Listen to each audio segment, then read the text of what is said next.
اعوذ باللہ من الشیطان الرجیم بسم اللہ الرحمن الرحیم اللہم وفقنا لما تحب وترضى واجعل عاقبۃ امورنا خیرا ولا تکلنا الی انفسنا طرفۃ عین ابدا رب ادخلنی مدخل صدق واخرجنی مخرج صدق واجعل لی من لدنک سلطانا نصیرا۔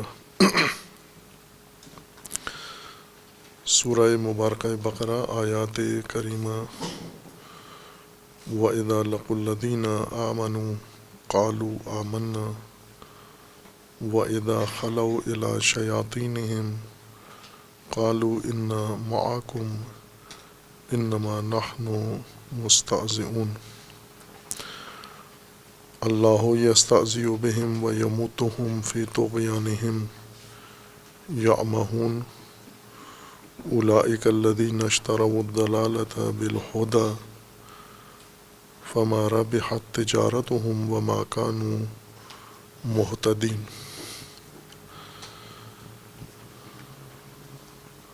وہ گروہ سماجی جو اپنی حقیقت پنہان کر کے معاشرے میں اور لوگوں کو دھوکہ دینے کے لیے اپنی جعلی پہچان بناتا ہے، خصوصاً مومن معاشرہ کے اندر اپنے آپ کو مومن ظاہر کرتا ہے لیکن مومن ہوتا نہیں ہے۔ ان کے اعمال میں سے یہ ہے کہ یہ دعویٰ ایمان کا رکھتے ہیں لیکن یہ مومن نہیں ہیں، اللہ کو دھوکہ دینا چاہتے ہیں اور مومنین کو یعنی نظام اور سماج کو دھوکہ دینا چاہتے ہیں اپنے مفادات کے لیے، لیکن بے شعور ہیں، انہیں توجہ نہیں ہے کہ یہ خود دھوکے میں ہیں۔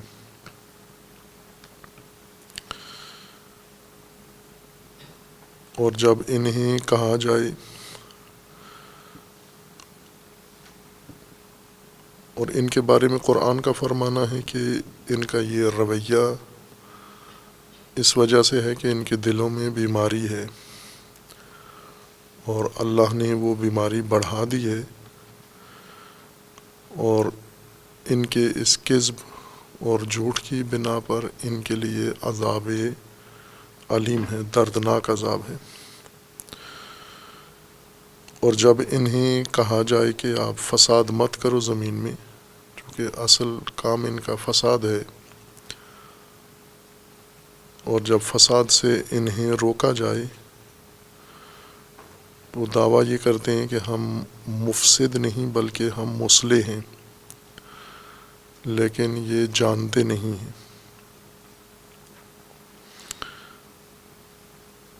یہ شعور نہیں رکھتے، فساد کو اصلاح کا نام دیتے ہیں۔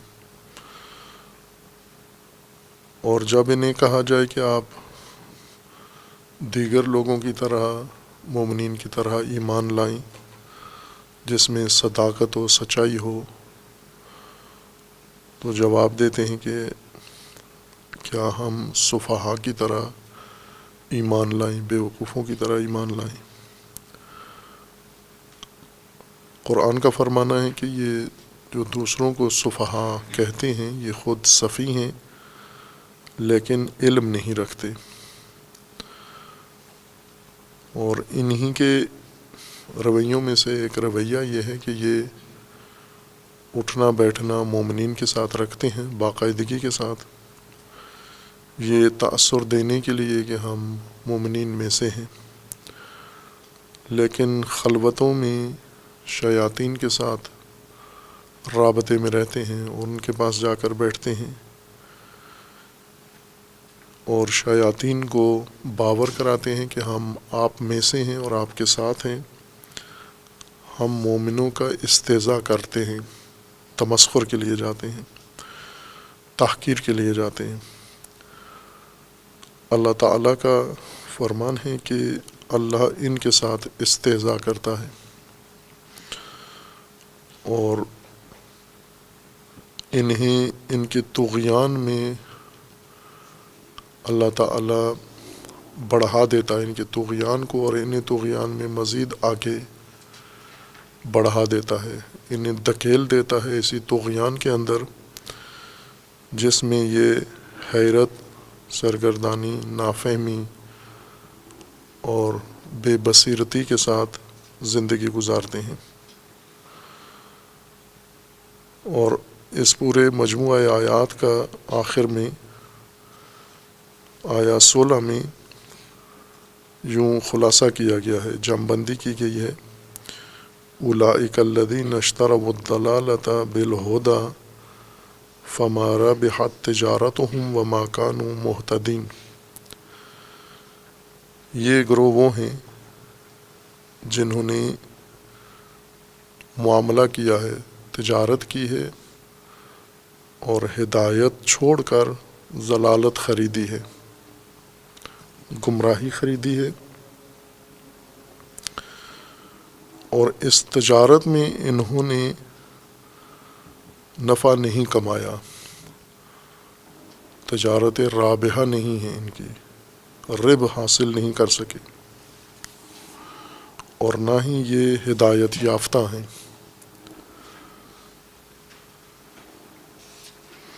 اس طرز زندگی کو قرآن کریم نے ایک عنوان دیا ہے جو حقیقتاً ان کے طرز عمل پر تطبیق کرتا ہے، اور یہ مختص نہیں ہے ان کے ساتھ، بلکہ ہر انسان جو منافق نہیں ہے، مومن ہے، یا حتیٰ جو مشرک ہے، کافر ہے، کسی بھی طرح سے زندگی گزار رہا ہے، اس کی زندگی حقیقی اس کا عمل قرآن نے بیان کیا ہے کہ دراصل یہ انسان اپنی زندگی میں، ہر انسان، ہر طبقہ تجارت میں مصروف ہے، تجارت کر رہا ہے، جس طرح کی بھی زندگی ہے اس کی، اسی طرح کی تجارت ہے اس کی، بیع ہے، شراء ہے، تجارت ہے، خسارہ ہے اور ربح ہے۔ جیسا مالی معاملات میں ہوتا ہے، انسان کچھ خریدتا ہے، کچھ بیچتا ہے، اور اس خرید و فروخت میں یا منافع کماتا ہے یا انسان کو نقصان ہوتا ہے، خسارے میں چلا جاتا ہے، اور انسانی زندگی تجارت معمول ہے، ہر آدمی کرتا ہے یہ کام۔ وہ لوگ جو باقاعدہ تاجر کہلاتے ہیں وہ بھی تجارت کرتے ہیں، بیع و شراء، اور عام معمولی انسان، ہر فرد ضروریات زندگی دکانداروں سے خریدتا ہے، جا کر دکاندار آگے کسی اور منڈی والوں سے خریدتے ہیں، منڈی والے پیداوار والوں سے خریدتے ہیں جن کی پیداوار ہے، اور اسی عمل کے ذریعے سے ہر شخص کو اس کی ضرورت کی چیز میسر آ جاتی ہے اس تجارت کے نتیجے میں۔ اور ایک فائدہ یہ ہوتا ہے کہ انسان اپنی ضروریات زندگی بھی حاصل کر لیتا ہے، اور ساتھ جتنا خرچ کرتا ہے اس کے اوپر اضافی درآمد بھی حاصل کر لیتا ہے، جس کو نفع کہتے ہیں، سود ہے، اضافی آمدن ہے انسان کی۔ یہ اضافی آمدن دو طرح کی ہے، ایک منفعت کہلاتی ہے اور ایک ربا کہلاتی ہے۔ اگر مجاز ہو، جواز کے ساتھ ہو اضافی آمدن تو یہ منفعت کہلاتی ہے، اور اگر بلا جواز ہو تو اس کو ربا کہتے ہیں، جس کے لینے کا انسان کے پاس کوئی جواز موجود نہ ہو۔ لیکن عملی طور پر ہر انسان اپنی زندگی میں یہی کام کر رہا ہے۔ یہاں چونکہ اس منافق طبقے کا ذکر ہے سماج میں، معاشرے کے اندر، اور وہ ایک ناہنجاری معاشرے میں ایجاد کرتے ہیں۔ اگرچہ معاشرے کے لیے اس میں ضرر ہے، خطر ہے، لیکن سب سے بڑا خسارہ خود ان کو اس سے ملتا ہے جس کا وہ ارتکاب کرتے ہیں۔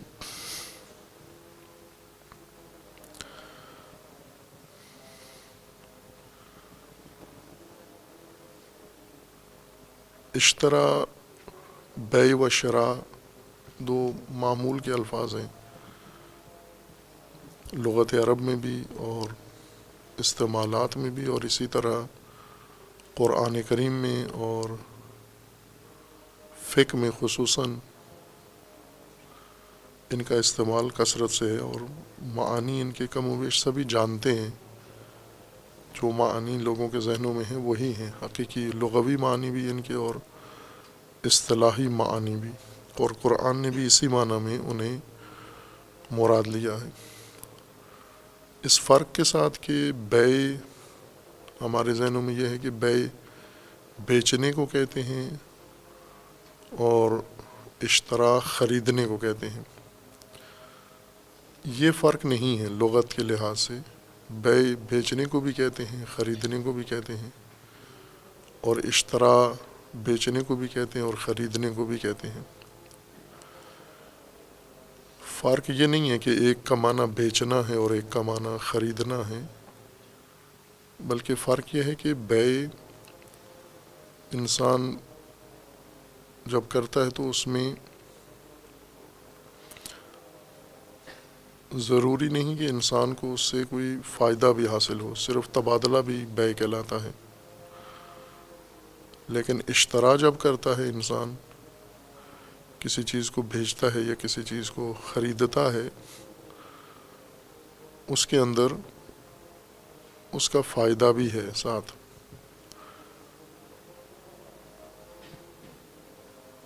کوئی چیز انسان کسی کو دے اور کوئی لے، بیع و اشترا اسی دینے اور لینے کو کہتے ہیں۔ نیت خرید و فروخت کی ہو تو بھی بیع و شراء ہے، اور اگر نیت خرید و فروخت کی نہ ہو تو بھی کوئی چیز انسان دے اور کوئی چیز لے، اس کو اشترا ہی کہتے ہیں۔ پہلے زمانوں میں خرید و فروخت کے لیے مال کم استعمال ہوتا تھا، مال ہوتا تھا، مال کہتے تھے درہم و دینار کو، سونا و چاندی کے سکے، انہیں مال قرار دیا جاتا تھا، اور باقی اشیاء، اجناس ان کے بدلے میں خریدی جاتی تھیں۔ لیکن یہ بہت کم اتفاق ہوتا تھا کہ درہم کے بدلے کوئی چیز لی جائے یا دینار کے بدلے کوئی چیز ہے، یا کوئی چیز بھی لیں اور اس کو درہم و دینار کی صورت میں قیمت ادا کریں، بلکہ معمول طریقہ یہ تھا کہ اپنی کوئی چیز دیتے تھے اور اس کے بدلے میں کوئی دوسری چیز لے لیتے تھے، جیسے گندم بیچتے تھے، کھجور بیچتے تھے، کپڑا لے لیتے تھے، یا کوئی اور ضرورت کی چیز جو عام لوگوں کی ضرورت کی چیز ہے وہ لے لیتے تھے۔ اس کو اشترا کہتے تھے، یعنی جنس کا تبادلہ جنس کے ساتھ کرتے تھے، بیچ میں کوئی چیز واسطہ نہیں ہوتی تھی۔ بعض اوقات سونا چاندی کے سکے، درہم و دینار بھی دیتے تھے، لیکن درہم و دینار خود ایک قیمت رکھتے تھے، اپنی ایک ذاتی قیمت تھی ان کی، آج کی کرنسی کی طرح نہیں ہے۔ جیسے مثلا روپیہ ہے، اس کی اپنی ذاتی کوئی قیمت نہیں ہے، یہ کسی چیز کے بدلے میں اس کو رسید کے طور پر پیش کیا جاتا ہے، یعنی اصل قیمتی چیز کوئی اور لحاظ کی جاتی ہے اور اتنی رسیدیں کاٹ کے دے دی جاتی ہیں جتنی قیمتی چیز ہے۔ مثلا اگر کسی ملک کے پاس سونا ہے جتنی مقدار میں، اتنے نوٹ چھاپ دیتا ہے، یعنی اتنی رسیدیں ہیں سونے کی، اور لوگ سونا لینے کے بجائے رسیدیں لے لیتے ہیں، اور اس رسید کے بدلے میں اگر وہ چاہیں تو اپنا حصے کا سونا لے سکتے ہیں۔ نوٹوں کے اوپر لکھا بھی ہوتا ہے کہ بینک دولت نے یہ روپیہ چھاپا ہے اور اس کے بدلے میں، اس نوٹ کے بدلے میں جو حق محفوظ ہے وہ لینے والے شخص کا۔ ان امور نے تھوڑا بیع اور شراء کو پیچیدہ کر دیا ہے، وہ خصوصاً موجودہ نسل جو معانی سے زیادہ مصادیق سے مانوس ہیں، اور مصادیق کو ہی معانی کی جگہ بٹھایا ہوتا ہے، اور نتیجے میں معارف سے محروم رہ جاتے ہیں، معانی سے محروم رہ جاتے ہیں، اور مصداق کو معنی کی جگہ بٹھا کے پھر خود ہی اپنی فہم کے اندر گرفتار ہو جاتے ہیں۔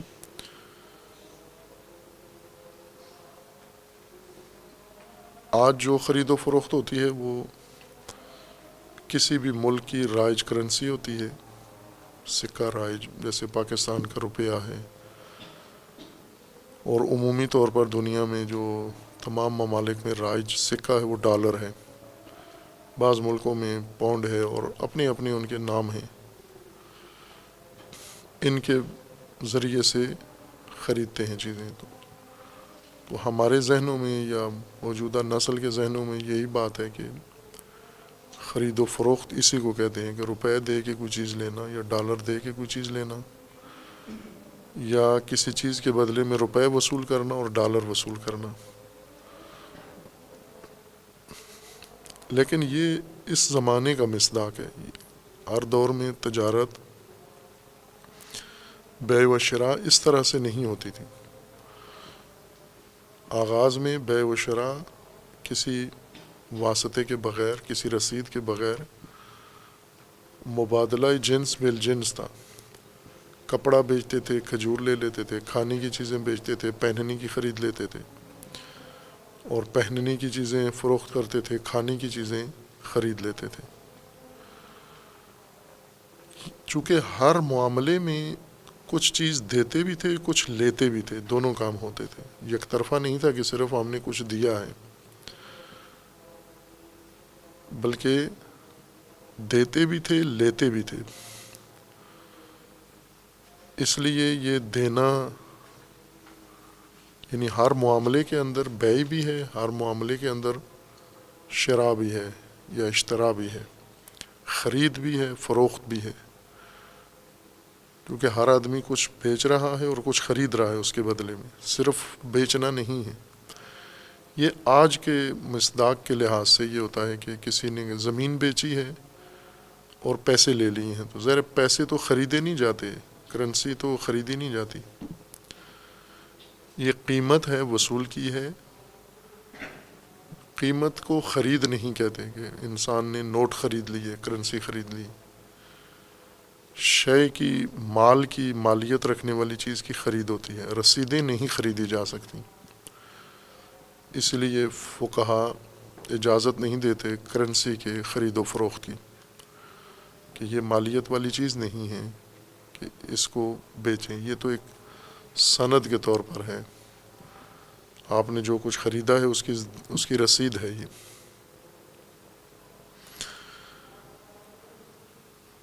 لہٰذا دونوں کو، خرید کو بھی اور فروخت کو بھی، دونوں لفظ استعمال ہوتے ہیں، چونکہ جب بھی کوئی معاملہ ہوتا ہے تو اس میں بیچا بھی جاتا ہے، خریدا بھی جاتا ہے۔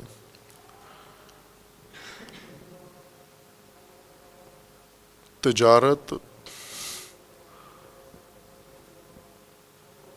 کہتے ہیں، اسی مبادلے کا نام ہے تجارت، لیکن وہ مبادلہ جو منفعت کی غرض سے انجام دیا جائے، یہ تجارت ہے، لیکن جو ضرورت کے تحت ہو وہ تجارت نہیں ہے۔ مثلاً ایک شخص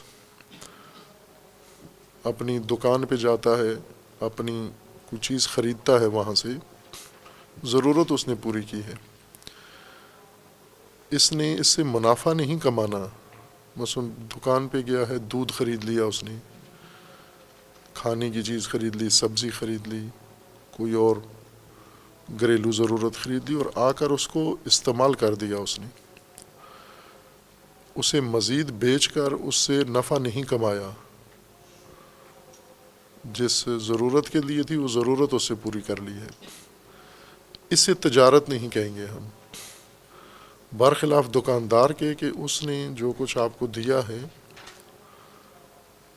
اس نے اپنی گھریلو ضرورت پوری نہیں کی، بلکہ اس نے منافع بھی اس سے حاصل کیا ہے. جتنا اس نے مال دے کر یہ چیز خریدی تھی، خریدتے ہوئے کم قیمت پر خریدی تھی، بیچتے ہوئے زیادہ قیمت پر بیچی ہے، اور اضافہ جو اس کو حاصل ہوا ہے یہ اصطلاح میں لغت میں ربح کہلاتا ہے. ربح یعنی اضافہ، جتنا پیسہ لگایا تھا یا جتنا مال دیا تھا اس سے زیادہ حاصل کر لیا ہم نے. اور یہ جو زیادہ حاصل ہوا ہے یہ مجاز ہے، جائز ہے یہ منافع. چونکہ ایک انسان جو چیز فروخت کرتا ہے کسی گاؤں میں جا کر، تو پہلے شہر سے اس کو اٹھا کے لے کے جاتا ہے وہاں، اور اگر اس میں کوئی اضافی عمل ہو وہ انجام دیتا ہے. جیسے کھیتوں میں غلات پیدا ہوتے ہیں اور کھیتوں کے مالک ان کے اوپر محنت کرتے ہیں، کاشت کرتے ہیں، نگہداشت کرتے ہیں، پھر ان کو کاٹتے ہیں، کاٹ کے ان کو صاف کرتے ہیں، یہ ساری ان کی محنت ہے. تو آخر میں یہ جو گندم کماتے ہیں یا غلات انہیں فروخت کرتے ہیں، اور اس فروخت میں جو چیز انہوں نے خریدی ہے اس کا وزن کا بھی پیسہ لیتے ہیں اور اپنی محنت کا بھی اس میں سے وصول کر لیتے ہیں. یعنی اگر انہوں نے 1 من گندم بیچی ہے تو 1 من کے پیسے کے اوپر ان کی محنت کا معاوضہ بھی شامل ہوتا ہے. پھر یہ باغات سے، کھیتوں سے لا کے فروخت کرتے ہیں منڈیوں میں. منڈی والے مزید اس کے اوپر اضافی عمل انجام دیتے ہیں. یہ بڑی پیکنگ میں، بڑی بوریوں میں یا ڈبوں میں آتا ہے، اس کو چھوٹی پیکنگ میں کرتے ہیں، یا اس کے اوپر مزید خرچہ کرتے ہیں، یا اس کی مزید حفاظت کرتے ہیں، یا اس کو منتقل کرنے کا کرایہ دیتے ہیں. یہ اضافی ان کی طرف سے اس کے اوپر عمل انجام پاتا ہے، محنت ہوتی ہے. اور وہ اصل وزن کی قیمت کے ساتھ کسان کی محنت، اور پھر اس بیچ میں جو تاجر ہے جس نے کسان سے لے کے آگے مزید لوگوں کو فروخت کرنی ہے، اس نے اس کے اوپر مزید اضافی کام کیا ہے. چونکہ اضافی محنت کی ہے لہٰذا اضافہ لے سکتا ہے، جائز ہے اس کے لیے. وزن کی قیمت سے زائد مال یہ لوگوں سے دریافت کر سکتا ہے. منڈیوں سے پھر دوسرے خرید کے جاتے ہیں افراد جنہوں نے آگے مزید علاقوں میں فروخت کرنا ہوتا ہے، وہ منڈیوں سے اٹھاتے ہیں، اس کے کرایہ دیتے ہیں، یا کسی طرح سے بھی اس کو اٹھا کے حمل و نقل کے ذریعے اپنے متعلقہ جگہ پر پہنچاتے ہیں. وہاں اس کے لیے جگہ بناتے ہیں، ان کو ترتیب سے رکھتے ہیں، صاف کرنا ہو صاف کرتے ہیں، علیحدہ کرتے ہیں. بالآخر ایک اضافی کام، محنت، زحمت ان کی بھی شامل ہوتی ہے. تو وہ جو اضافی کام انہوں نے اصل وزن پر کیا ہے، اصل وزن کی قیمت مسلسل ایک ہی چلی آ رہی ہے، لیکن یہ جو اضافی کام ہو رہا ہے 2-3 جگہوں پر، اس کی وجہ سے اس میں اضافہ ہو رہا ہے قیمت میں. یہ جو اضافی عمل انجام دیتے ہیں اس کو ربح کہتے ہیں. یعنی اس کے بدلے میں جو منافع لیتے ہیں، جو سود لیتے ہیں، بڑی ہوئی قیمت لیتے ہیں، یہ ربح ہے. یہ تجارت منافع کی غرض سے لین دین کرنا، اور رب وہ اضافی آمدن جو اصل سرمائے سے ہٹ کر اصل خرچے کے علاوہ جو انسان نے حاصل کی ہے، جو خرچ کیا ہے وہ واپس لینا، یہ رب نہیں ہے، تجارت ہے لیکن رب نہیں ہے۔ اور تجارت بھی چونکہ منافع کے لیے جو کام کیا جائے اس کو تجارت کہتے ہیں، لہٰذا یہ جو اس نے اضافی کام کیا اور اضافی رقم وصول کی ہے، یہ رب ہے اس کا۔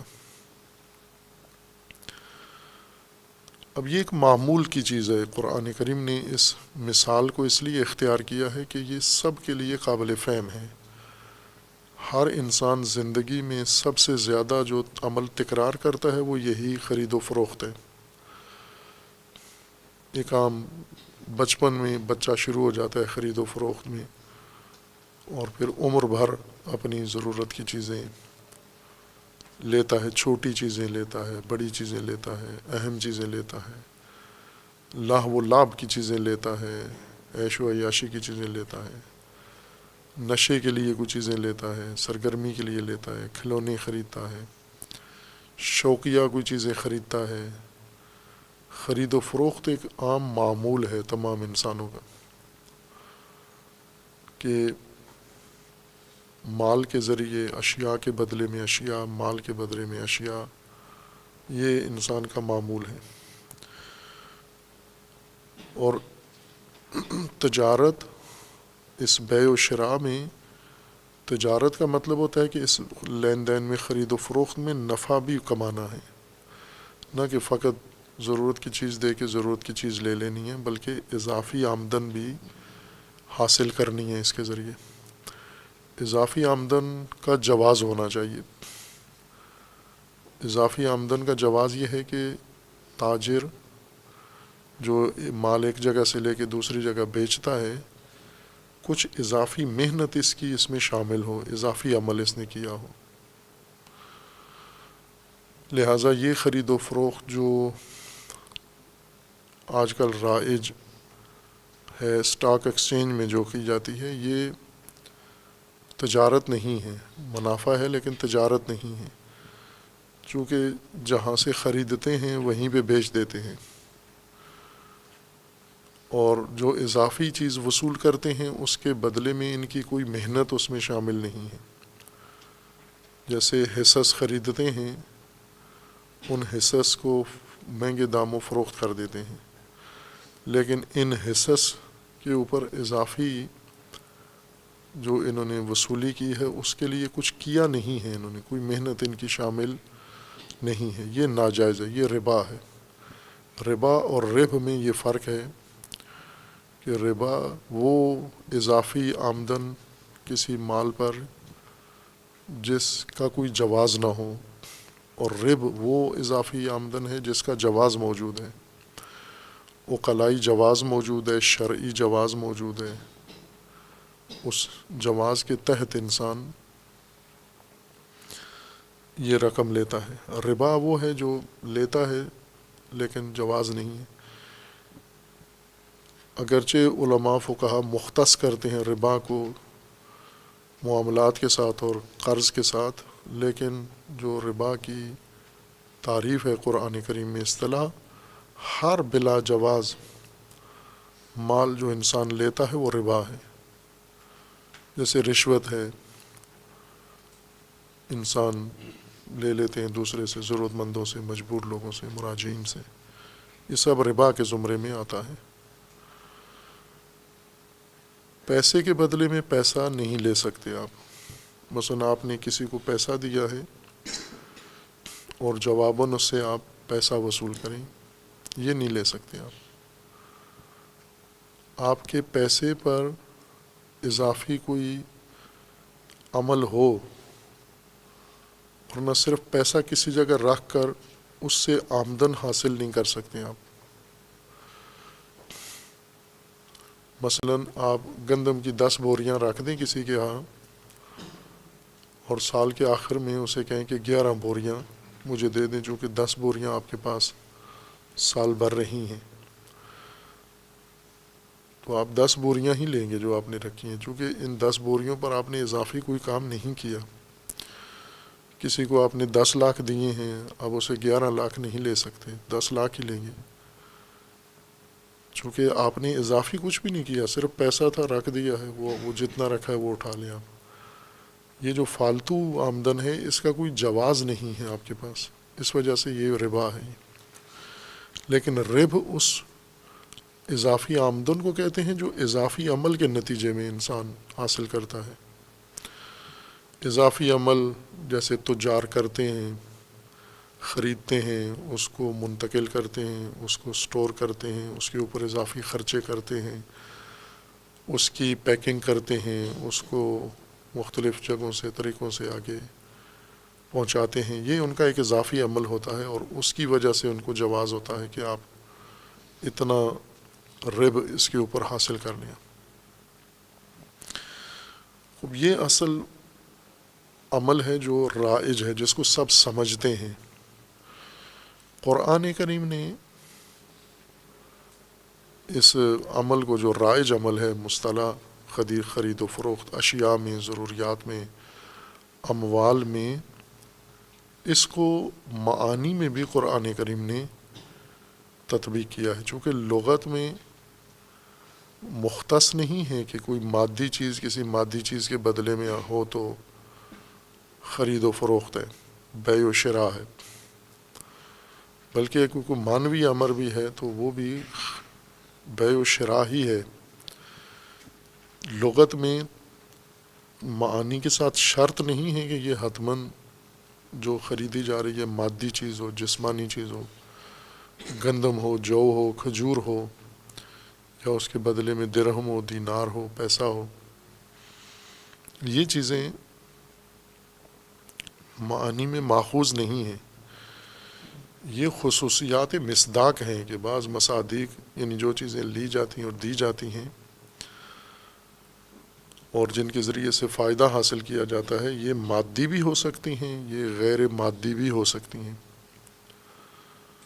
اگر غیر مادی چیز ہو، انسان ایک غیر مادی امر کسی کو دے اور غیر مادی چیز اس کے بدلے میں حاصل کرے تو یہ بھی حقیقتاً بیع و شراء ہے، نہ کہ تشبیہ ہے.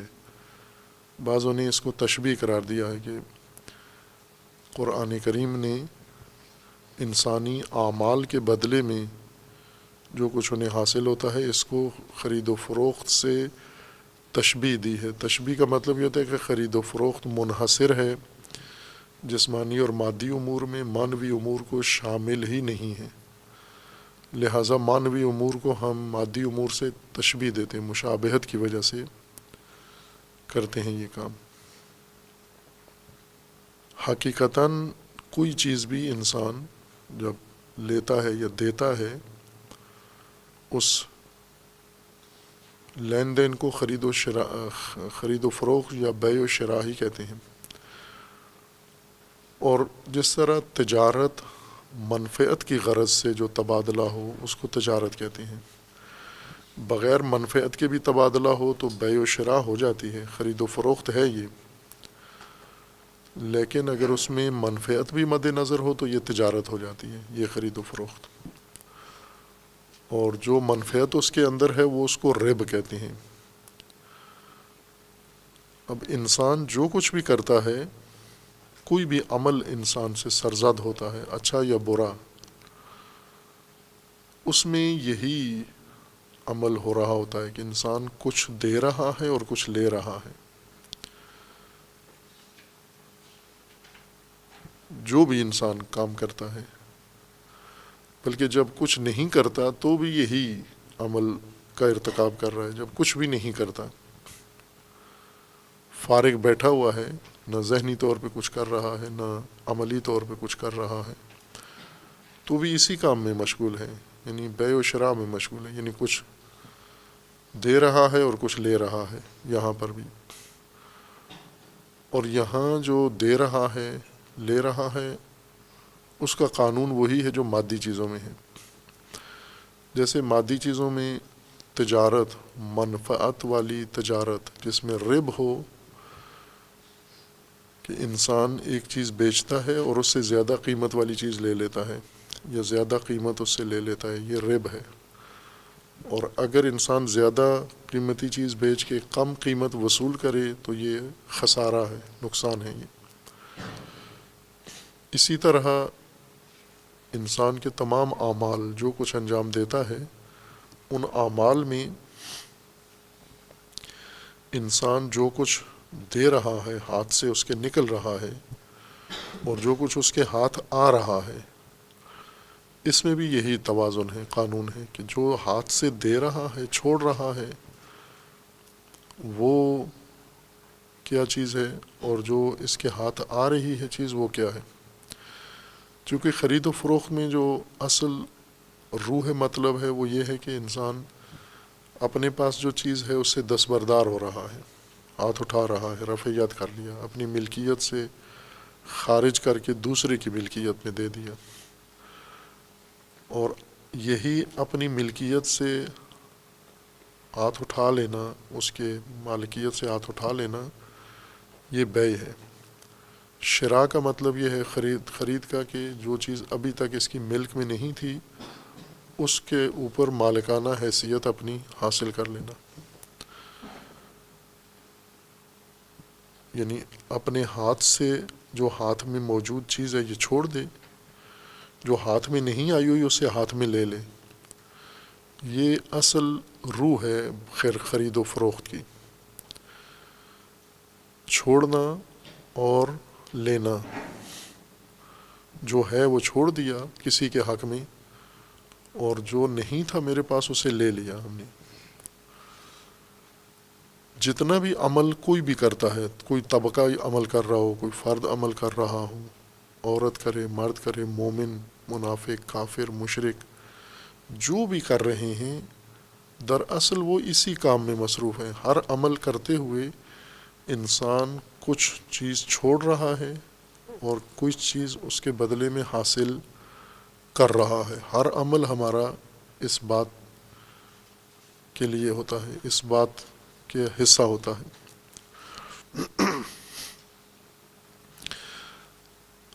اب مومنین کا عمل اگر ہم دیکھیں تو مومنین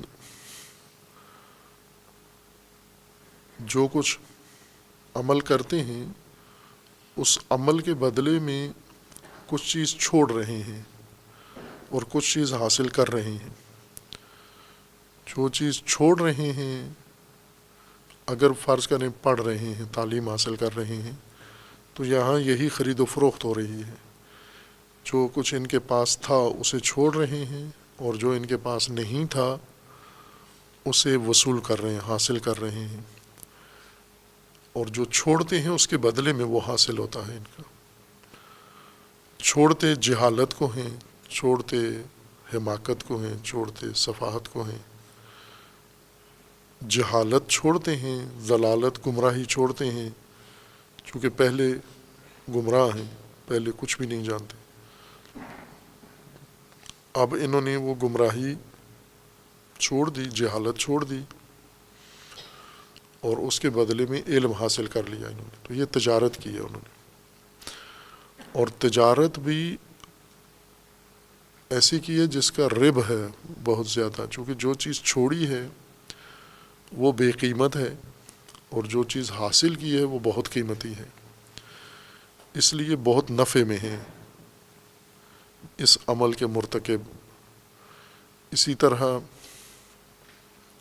جو لوگ دیگر جن کو قرآن کریم نے اعمال صالحہ کہا ہے، وہ اعمال صالحہ جو بھی انسان انجام دیتا ہے تو اس عمل صالح میں کچھ چیز انسان چھوڑ رہا ہے، کچھ چیز حاصل کر رہا ہے۔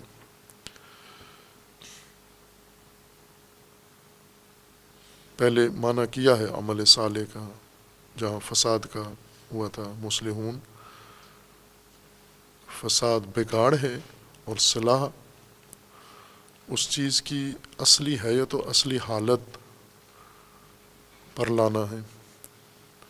مثلا گاڑی خراب ہو گئی ہے، اس کی اصلاح یہ ہے کہ اسے پہلی صحیح حالت پر لے آئیں جو اس کے لیے طبیعی حالت بنائی گئی تھی، خلقت میں، ڈرائنگ میں، ڈیزائن میں جو اس کے لیے نقشے میں جو منظور کیا گیا تھا اسی حالت میں اس کو پلٹا دینا، یہ اصلاح ہے۔ عمل صالح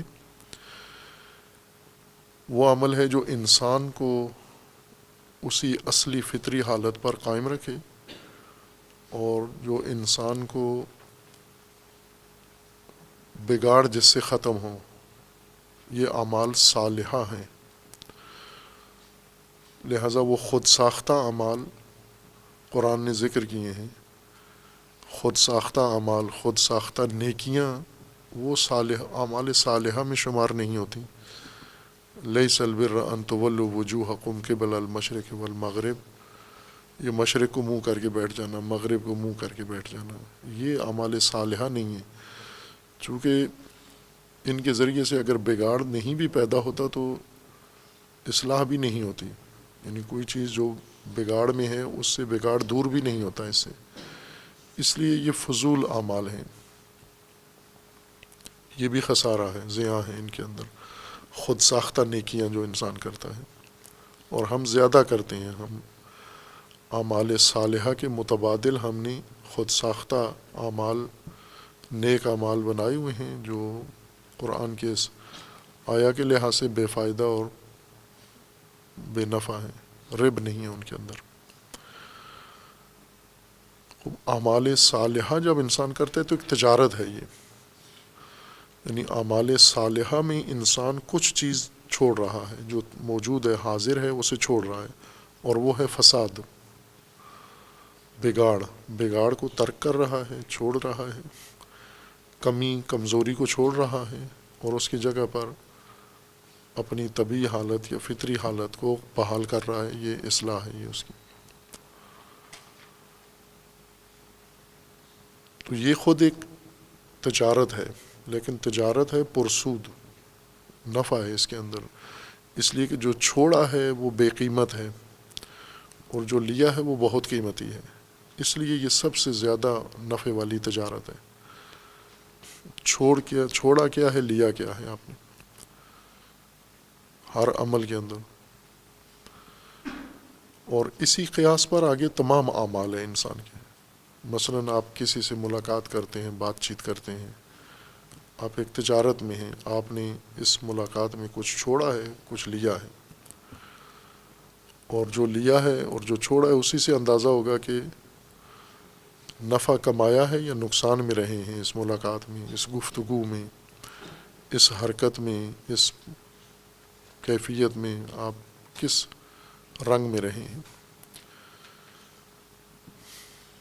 اور وہ اعمال سیئہ جو انسان انجام دیتا ہے،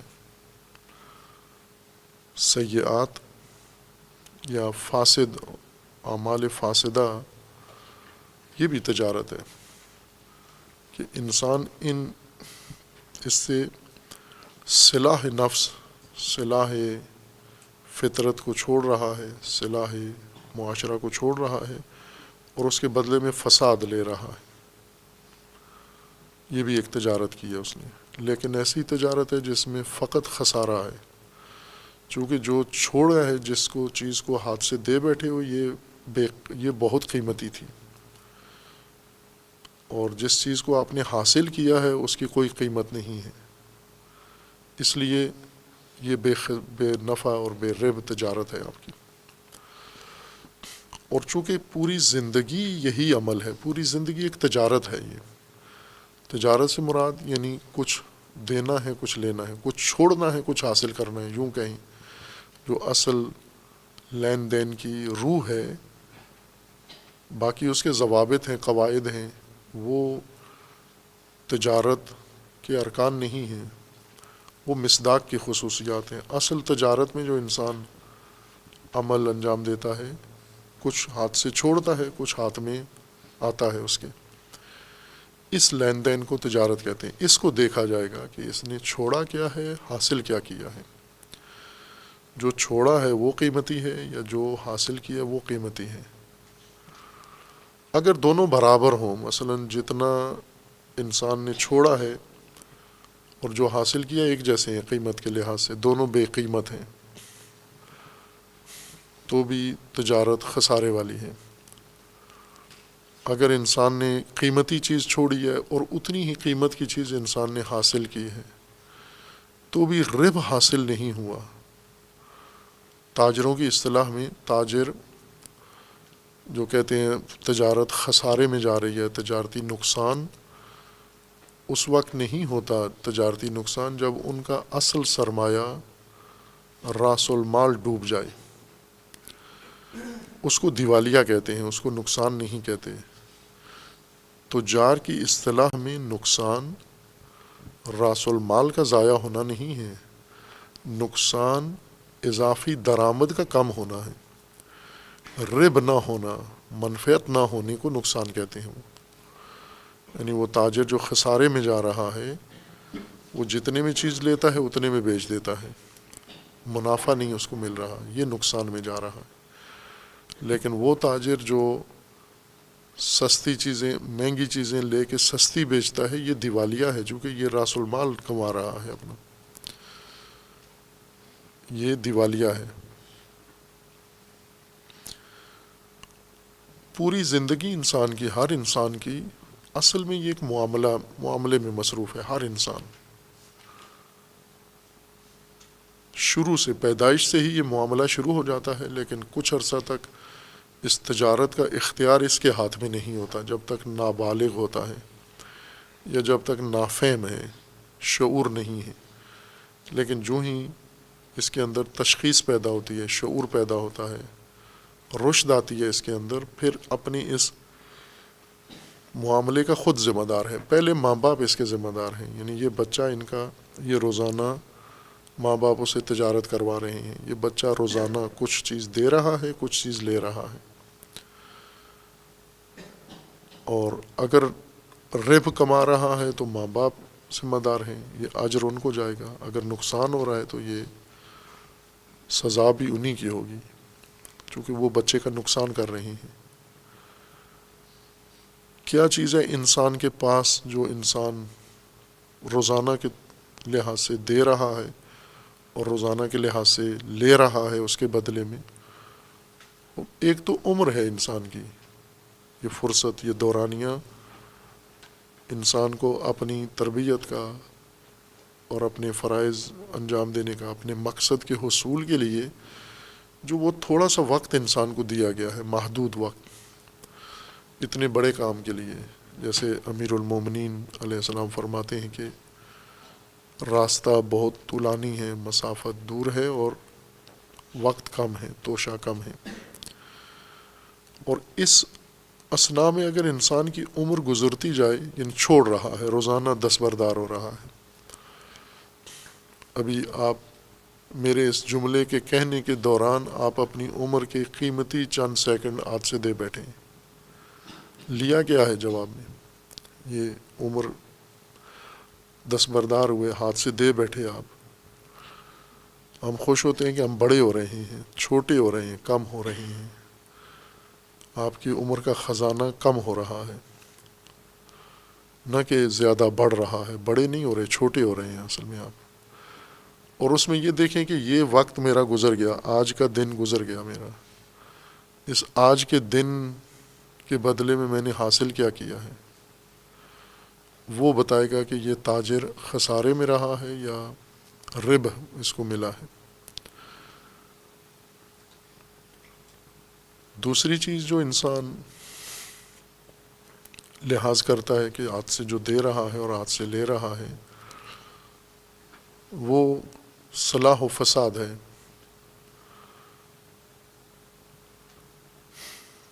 کہ اگر پہلے فطری حالت پر ہے، وہ حالت ہاتھ سے دے بیٹھا ہے، اور گمراہی، بگاڑ اس کے اندر اضافہ ہو رہا ہے، یہ خسارے میں جا رہا ہے۔ لیکن اگر الٹ ہے، جہالت ختم ہو رہی ہے، فساد ختم ہو رہا ہے، اور ہدایت اس کو مل رہی ہے، یہ ربح ہے اس کا۔ اور سب سے اہم چیز جو انسان کو لحاظ کرنی ہے وہ ہے ہدایت و ضلالت۔ چونکہ انسان تخلیق کے بعد اس نے اپنی تکمیل کرنی ہے،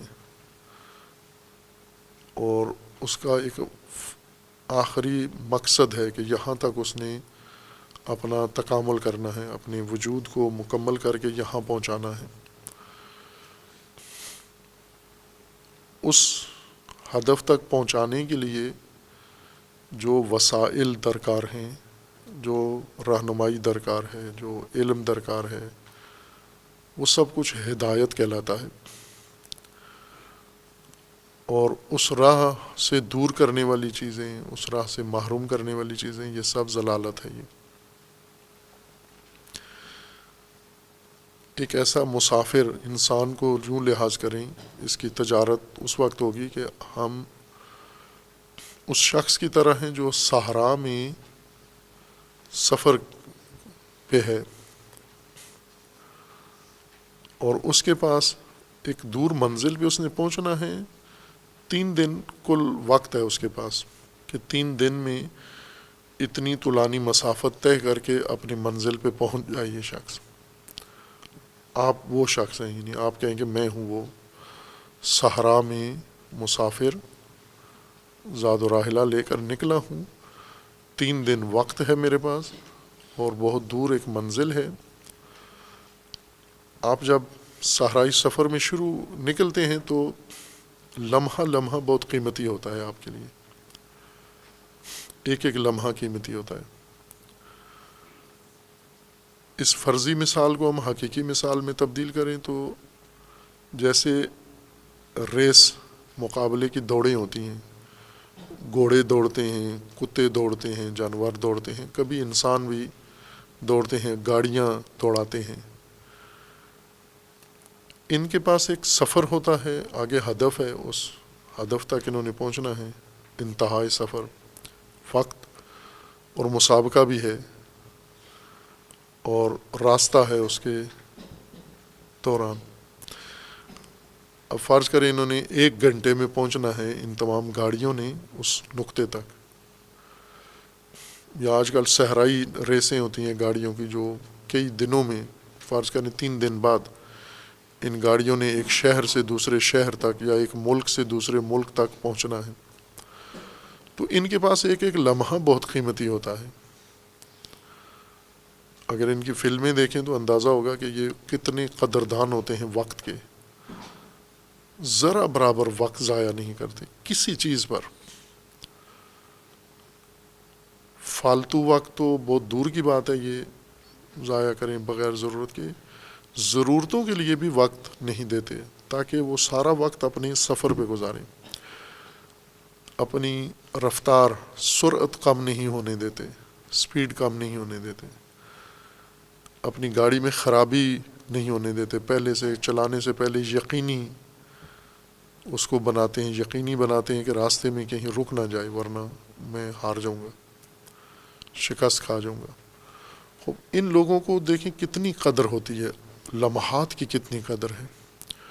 ایسے میں رشتہ دار آ جائیں، ماں باپ انہیں ملنے کے لیے آ جائیں، راستے میں دور دراز کے لوگ آ جائیں، ٹیلی فون کال آ جائے، وہ کچھ بھی نہیں سنتے، چونکہ انہیں پتہ ہے کہ ہر نگاہ میں بھی ہمارا وقت ضائع ہوتا ہے. پورے تمرکز کے ساتھ اپنے کام پر، اپنی رفتار پر، اپنے ہدف پر وہ تیزی کے ساتھ آگے بڑھتے ہیں. خوب اسی طرح یہ انسان جو ہم نے صحرائی مسافر فرض کیا ہے، یعنی ہم سارے ایک ایسی اس قسم کے سفر میں ہیں. وہاں ہدف ہے اور اس ہدف تک ایک راستہ ہے، لیکن یہ راستہ صحرا سے گزرتا ہے. اب یہاں 2 حالتیں انسان کی ہو سکتی ہیں. ایک یہ ہے کہ انسان اس صحرا میں جہت گم کر بیٹھے، میرا ہدف کس طرف ہے یہ اسے پتہ نہ چلے.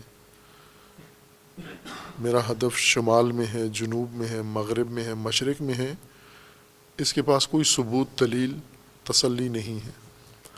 خوب یہ پہلی حیرت، سرگردانی، حیرانی اس کے اندر پیدا ہو جائے گی اور یہی حالت اسے روک لے گی، یہیں پہ کھڑا رہے گا، یہ آگے بڑھ ہی نہیں سکتا چونکہ اس کو معلوم ہی نہیں ہے میرا ہدف کس طرف ہے. دوسری چیز یہ ہے کہ اگر برفرض اس کو جہت معلوم ہو، میرا ہدف مغرب میں ہے یا مشرق میں ہے، اس ہدف تک پہنچانے والا راستہ کون سا ہے یہ اسے معلوم نہ ہو کہ وہ اس راستے سے مجھے وہاں جانا ہے، یا یہ راستہ وہاں جا رہا ہے، یا یہ راستہ وہاں جا رہا ہے۔ اگر ایک چوراہے میں ہو، وہاں سے 4 راستے نکل رہے ہیں، اور اسے یہ نہیں معلوم کہ ان میں سے کون سا راستہ میرے ہدف کی طرف جاتا ہے، اب یہ بھی ایک حالت ہے اس کی۔ یہاں بھی حیرت، سرگردانی، اور بغیر ارادے کے، کوئی ارادہ، کوئی فیصلہ نہیں ہے اس کا، متحیر اور بلا کسی فیصلے اور تصمیم کے کھڑا ہوا ہے یہاں پر۔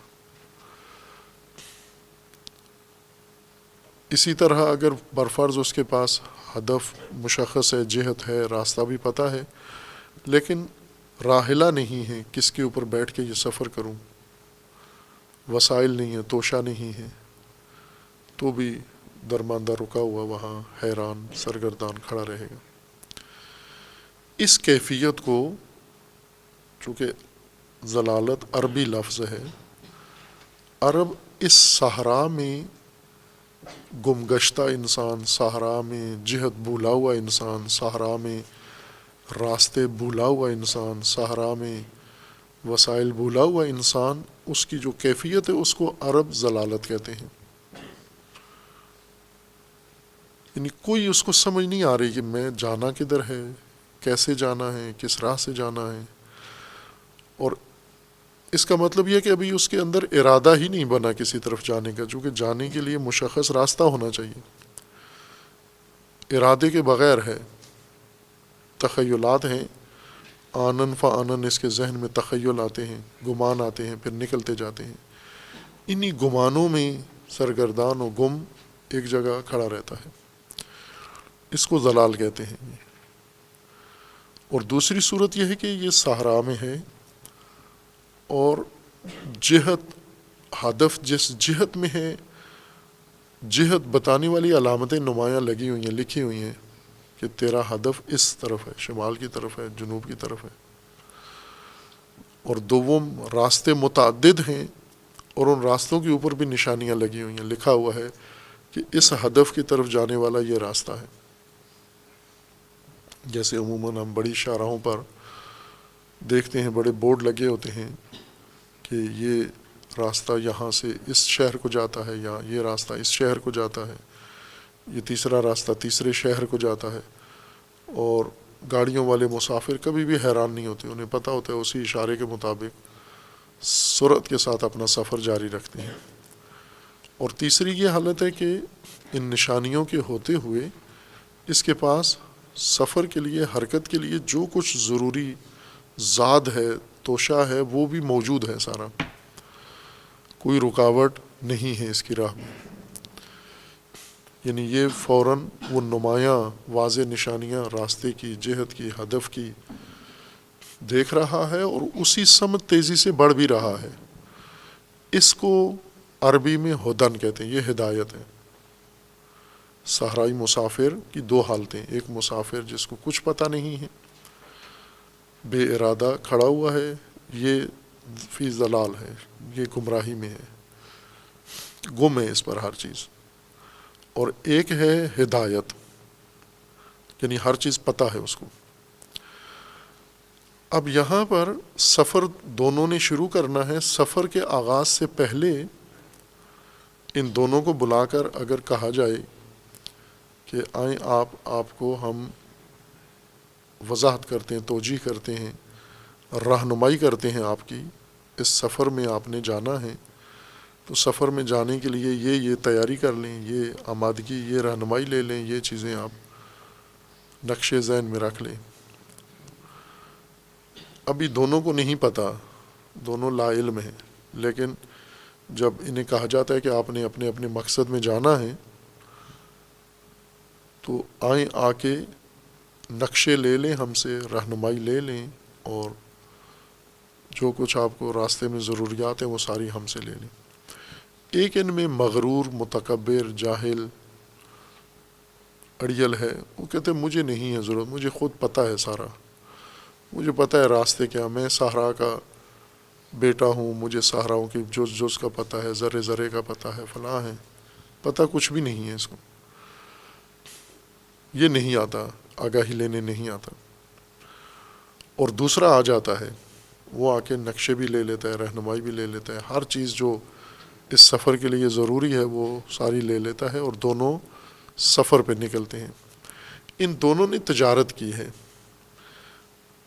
پہلے نے، جس نے اس سفر پہ جانا ہے، رہنمائی نہیں لی، چھوڑ دی اور سرگردانی لے لی، چونکہ نہیں جانتا، علم بھی نہیں ہے، وسائل بھی نہیں ہیں، تو اس نے ہدایت چھوڑ کر گمراہی حاصل کی ہے، اپنا لی ہے، اختیار کر لی ہے۔ یہ تجارت ہے، اسی کو تجارت کہتے ہیں کہ اس نے ایک چیز چھوڑ کے ایک چیز لے لی ہے، لیکن ایسی تجارت کی ہے جس میں رب نہیں ہے، فائدہ نہیں ہے، گمراہی ہے، ضلالت و خسارہ ہے۔ دوسرے نے گمراہی چھوڑی ہے، وہ بھی آگاہ نہیں تھا اس کی طرح، لیکن اس نے وہ لا علمی جھٹک دی ہے، چھوڑ دی ہے، دستبردار ہو کے وہ آگاہی لے لی اس نے بھی تجارت کی ہے۔ لیکن اس کی تجارت میں جو اس نے لیا ہے اور جو چھوڑا ہے، اس نے حیرت، ضلالت، سرگردانی چھوڑی ہے اور ہدایت لے لی ہے۔ اس کی تجارت میں رب ہے۔ یہ قرآن نے انسان کے لیے مثال فرض کی ہے کہ انسان ایک گویا صحرا میں ہے اور بہت دور اس کا ہدف ہے، مقصد ہے۔ اس ہدف تک پہنچنے کے لیے نشانیاں ہیں، علامتیں ہیں، ہدایت ہے، ضروریات ہیں، وسائل ہیں، ذات و توشہ ہے، اور یہ سارے انسان ہیں۔ لیکن یہ انسان ان میں دو طرح کے ہیں۔ کچھ انسان وہ ذات و توشہ اور ہدایت اور رہنمائی لے کے اس سفر کو شروع کر دیتے ہیں، اور کچھ انسان ایسے ہیں جو یہ نہیں لیتے، وہ اپنے اوپر اعتماد کر کے اس گمان میں کہ ہمیں خود پتہ ہے کیا کرنا ہے، کدھر جانا ہے، اپنی زندگی خود گزارنی ہے ہم نے۔ ان دو طرح کی زندگی ہے انسان کی، ہم سب دو طرح سے زندگی گزار رہے ہیں۔ یا ہم وہ ہیں جنہوں نے اللہ تعالیٰ نے جو کچھ ہمارے سامنے اس مقصد، اس راہ میں جو کچھ تھا وہ سب فراہم کیا اور ہم نے لے لیا، تو ہم نے ضلالت چھوڑ دی، حیرت سے نکل آئے اور ہدایت اختیار کر لی ہے۔ یہ تجارت کی ہم نے۔ کچھ ہم میں سے ایسے ہیں جنہوں نے ہدایت چھوڑ دی اور ضلالت و حیرت و سرگردانی اختیار کر لی، انہوں نے بھی تجارت کی ہے۔ لیکن نتیجہ یہ ہے کہ ان کی تجارت میں کوئی رب نہیں ہے۔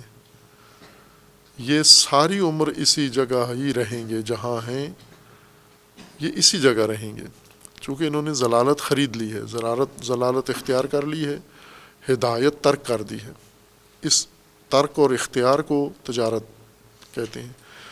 تجارت کے لیے ضروری نہیں کہ ہر چیز مادی ہو، مادی لین دین ہو، معنوی امور بھی چھوڑنا اور اختیار کرنا، لینا اور چھوڑنا، یہ دونوں تجارت ہی کہلاتے ہیں۔ لیکن ہر تجارت میں رب نہیں ہے۔ رب اس صورت میں ہے کہ جب ضلالت چھوڑ کے ہدایت لے لے، لیکن اگر ہدایت چھوڑ کر ضلالت لے لی ہے فما ربحت تجارتہم۔ اور ظاہر ہے کہ جن کی اس طرح کی کیفیت ہے یہ ہدایت یافتہ نہیں ہیں، یہ گمراہ ہیں، یہیں پہ رہیں گے، ساری عمر یہیں ضائع کریں گے، یہیں پہ مر جائیں گے اور یہیں سے جہنم میں پہنچ جائیں گے یہ۔ لیکن وہ جو ہدایت اختیار کی ہے اور ضلالت ترک کر کے آگے چلے گئے ہیں، وہ اپنے مقصود میں پہنچ جائیں گے۔ اولئک الذین اشتروا الضلالۃ، یعنی پہلے یہ جو کام یہ کر رہے ہیں، اس طرز زندگی میں جو رہ رہے ہیں، منافقانہ انداز، جو اپنی حقیقت چھپا کے اور اپنی جعلی پہچان بنا کے زبانی مومن بنے ہوئے ہیں، فسادی ہیں، مسلح بنے ہوئے ہیں، صفی ہیں، عاقل بنے ہوئے ہیں اور شیاطین کے پیروکار ہیں، لیکن مومنوں کے ساتھ اٹھنا بیٹھنا اختیار کیا ہوا ہے، یہ ایک طرز زندگی ہے۔ اس طرز زندگی میں خسارہ ہی خسارہ ہے۔ اس طرز زندگی میں کوئی نفع نہیں ہے۔ یہ تجارت ان کی نابود کنندہ تجارت ہے۔ یہ احمق ترین تاجر ہیں جنہوں نے اپنی زندگی میں ایک پائی کا نفع نہیں کمایا۔ اولئک الذین اشتروا الضلالۃ بالہدی، انہوں نے ہدایت کے بدلے میں ضلالت اختیار کی ہے، اشترا کر لی ہے، خرید لی ہے۔ ہدایت چھوڑ دی ہے، ضلالت اختیار کر لی ہے۔ فما ربحت تجارتہم، ان کے اس تجارت نے انہیں کوئی فائدہ نہیں دیا، ایک قدم کا فائدہ نہیں دیا انہیں۔ وما کانوا مہتدین، اور یہ نہیں ہے، ہدایت پانے والے نہیں ہیں، جنہوں نے یہ طرز زندگی اپنایا ہے یہ ہدایت پانے والوں میں سے نہیں ہے، اور نہ ہی اللہ نے ان کو ہدایت کرنی ہے اور ہدایت ان کو دینی ہے۔ یہ بہت فصیح اور بہت خوبصورت تمثیل اللہ تعالیٰ نے بیان کی ہے، بلکہ حقیقت بیان کی ہے، اور یہی جو مثال دی ہے صحرائی انسان کی، صحرائی سفر کی، آگے فوراً وہی مثال شروع ہو جاتی ہے انسان کی جو اللہ تعالیٰ نے بیان کی ہے۔ یعنی ہر انسان، ہم سب اور ہر نسل انسان کی، موجودہ نسل انسان کی، موجودہ معاشرہ انسانی، یہ اسی طرح سے ہیں سارے، یہ ایک سفر میں ہیں، اور اس سفر میں انہوں نے گمراہی خریدی ہے، ہدایت چھوڑ کر گمراہی اختیار کر لی ہے، یا ہدایت اختیار کی ہے گمراہی چھوڑ کر۔ اور اس میں ہوگا کہ یہ تاجر ہیں جنہوں نے ربح کمایا ہے، یا وہ تاجر ہیں جنہوں نے خسارہ حاصل کیا ہے۔ اس کو قرآن کریم نے ان تمام حقیقتوں کو تکرار کیا ہے۔ یعنی ایک تو بیع و شراء، اللہ تعالیٰ نے اس کو تکراراً آیات کے اندر ذکر کیا ہے کہ انسان دائماً اس خرید و فروخت میں ہے، اور خصوصاً ہدایت و ضلالت کی تجارت کا زیادہ ذکر کیا ہے قرآن کریم نے۔ اور اسی طرح اس تجارت میں خسارہ کس طبقے کو مل رہا ہے اور اس کا منافع کس طبقے کو مل رہا ہے، اس کو بھی قرآن کریم نے دیگر آیات کے اندر وضاحت سے بیان کیا ہے۔ اور نتیجہ یہ نکالا ہے، جیسا پہلے طبقے کے بارے میں یہ کہا تھا کہ اولئک هم المفلحون، ان کی جمع بندی یہ تھی متقین کے بارے میں، اولئک علی ھدی من ربہم واولئک هم المفلحون، یہ مفلحون میں سے ہیں اور یہ ہدایت یافتہ ہیں متقین۔ دوسرا طبقہ ان کے بارے میں یہ تھا کہ یہ تو مکمل طور پر برباد ہیں، عذاب عظیم ہیں، چونکہ ان کے دل بند ہیں، انہوں نے تجارت میں نقصان نہیں اٹھایا، یہ تو شروع قدم سے ہی گمراہی کی طرف چلے گئے، انہوں نے کسی چیز کی لینے کی ان میں صلاحیت ہی نہیں ہے۔ اور تیسرے طبقے کے بارے میں فرمایا کہ یہ فما ربحت، انہوں نے ضلالت لے کر ہدایت چھوڑ دی ہے، اور تجارت میں خسارہ ہے، اور یہ ہدایت یافتہ نہیں ہے۔ تینوں کی طرز زندگی اور انداز زندگی ذکر کر کے، اور اس کا نتیجہ بھی قرآن نے ذکر کر دیا ہے۔ یہ خود ہم ہیں، یعنی یہ ہماری تصویر بنائی ہے قرآن نے، یہ موجودہ انسان جو زمین پر ہیں، مومنین ہیں، یہ ان کی تصویر بنائی ہے کہ اپنے آپ کو اس پیمانے پر دیکھو، ان مفلحون میں سے ہو، یا وہ جن کے صلاحیتیں نابود ہو کے یہیں موت سے پہلے مر چکے ہیں وہ ہو، یا پھر ان منافقین کی طرح ہو جنہوں نے زندگی تو گزاری ہے لیکن نفع نہیں کمایا، ضلالت ہی کمائی ہے ساری زندگی، یا ان میں سے ہو تم، یہ تشخیص دو۔ ان کے بارے میں ابھی مزید مطلب کو اور قرآن نے کھولا ہے۔